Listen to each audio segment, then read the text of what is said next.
Hey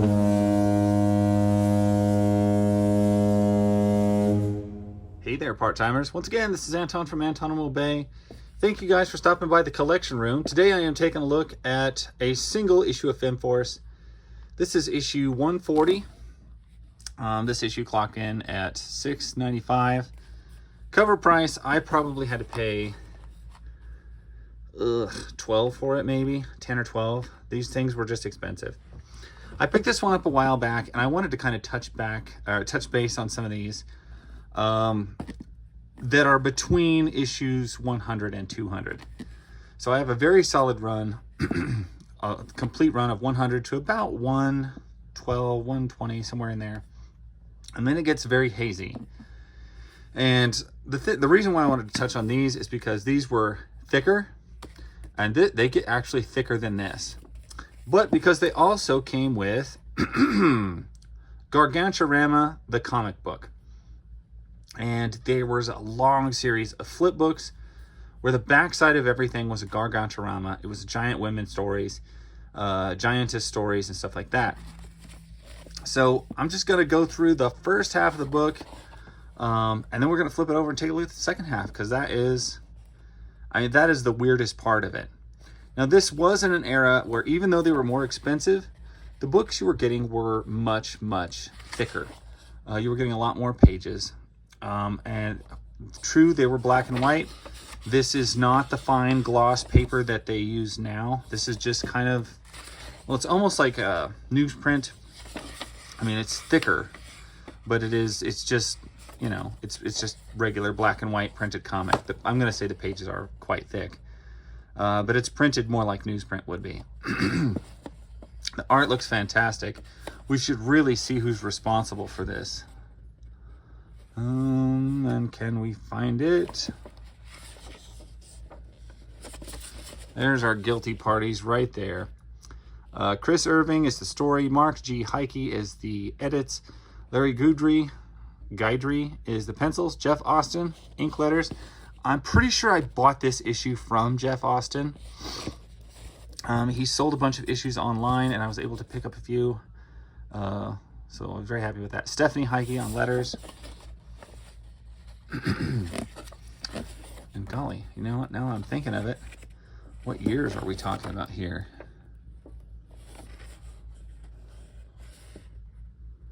Let's see. Year. 2007. So this is getting almost a 20-year-old comic. Wow. It's not what you think of when you think of a 20-year-old comic. At least not what I think of when I think of a 20-year-old comic. I still, for some reason, will think of things from the late 90s to the 80s. Anyway, our art here is looking fantastic. Heike always does a tremendously good job. I like the way this was inked as well. It didn't get too crazy. You can get overdone with your inking and just ruin basically a page.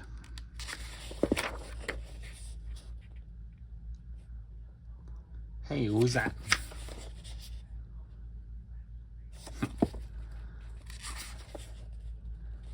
Captain Freedom. Looks like we get a little story of Rio Rita, which are always a delight. I like those almost as much as the Sky Gal shorts that we get. This looks a little different. I'm going to go back. We're going to take a look. Who was the artist? I shouldn't have passed. I should have just looked. Pencils. No, Larry Guidry again. Okay. Yeah, finished art, Jeff Austin. I was going to say, this looks like significantly different to me. Like, I would have swore this was not only a different artist, but probably a different era. This looks like a little bit older stuff. Or a lot older stuff, but it isn't. And there, we have hit our wall. Time to flip this bad boy over and get to the part which we're probably waiting for, which is the Gargantarama, or however you want to say that. Right off the bat, though, I'm going to say this is I don't like this cover. I don't know who made this. I don't know if a human made it. This weird reboot style, early CG It's not my favorite. Oh dear, we're gonna use it inside as well. So the 3D art is by someone called Ouroboros, and the story is by Bill Black, which means we can trust that the story is good, but this is ugly.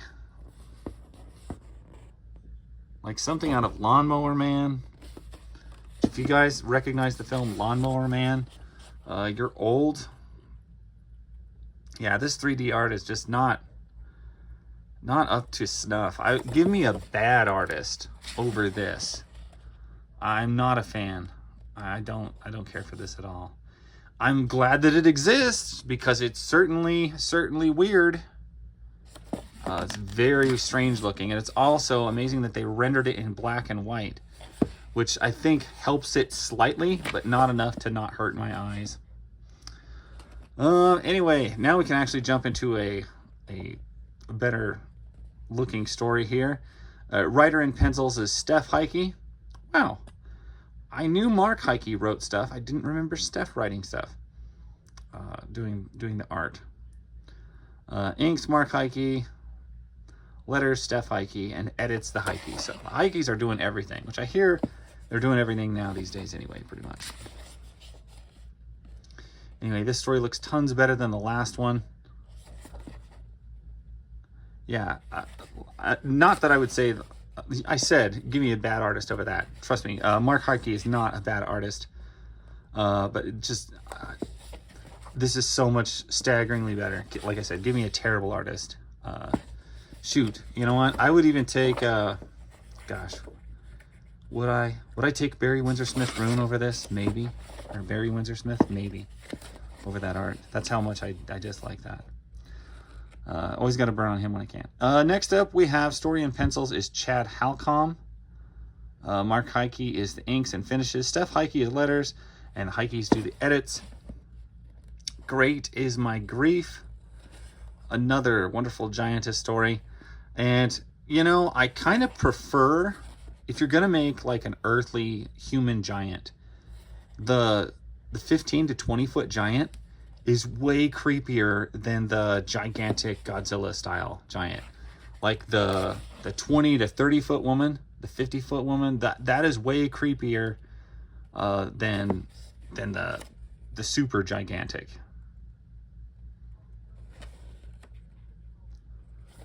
Of course, you've always got to somehow have two of them to trounce each other thoroughly.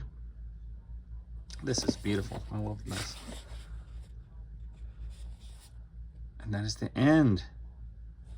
We've reached the end. And that is one whole book, guys. We're back to the flip part. I feel like this was a mistake, putting this on the cover. Mark, you should have just put like one of your art sketches in there. Anything, even if it was black and white, I feel like it would have been better. I applaud that you guys tried something different. But CG like this, especially in this era, is just, it's not good. I don't like it. And I feel like it undermines the art, but I would say this about it. It does make everybody else's art look significantly better, just having it present. Anyway, that is one issue of Femforce. This is Gargantarama number 4, Femforce 140. And one of the very few that I have sprinkled in between issues 1 and 200. Thank you guys for watching. I appreciate it, and I will catch you guys later. Bye.